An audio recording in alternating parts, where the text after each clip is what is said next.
served, and the event is open to the public. So we just want to let everybody know that, and have a blessed rest of the January. And we're coming into the love month, thank God. Thank you, Lee. Okay, Eric Menendez.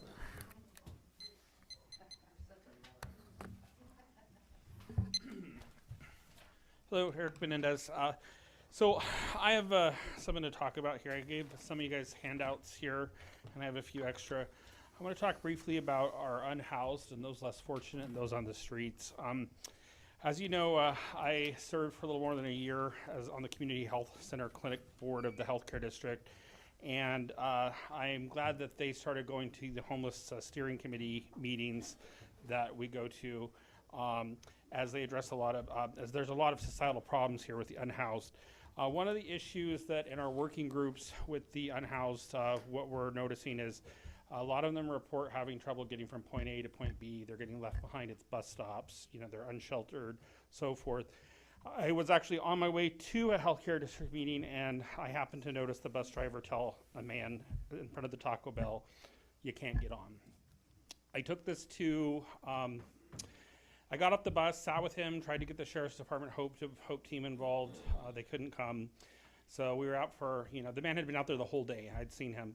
And I waited another hour, and then the next bus came on. We tried to get him onto the bus at that point, but by that point he'd been out all day. He got dizzy, fell. We had to invoke EMS. And one of the things I'm looking into this is we're looking at a cost analysis of this, because this gentleman, I actually have a program I've been working on. Councilwoman Ramirez, I've talked to you about this 2 years ago or a year and a half ago before I had my illness a year ago.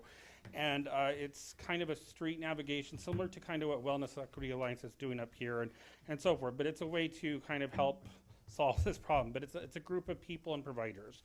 I had placement for him, but I just couldn't get the hospital to give us the necessary transfer stuff. I want to thank the town of Yucca Valley. They got very involved, the senior center, Adult Protective Services.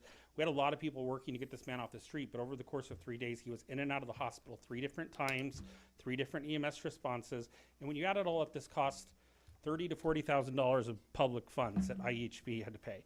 So feel free to review it. I can't really cover it all in 3 minutes. You know, but we are working on this. This is not just me, it's a group of providers. I would love to engage this, the city of Twentynine Palms, because I think there's a lot of interest here in trying to do the right thing to help those less fortunate. Thank you. Thank you. Jess Drake.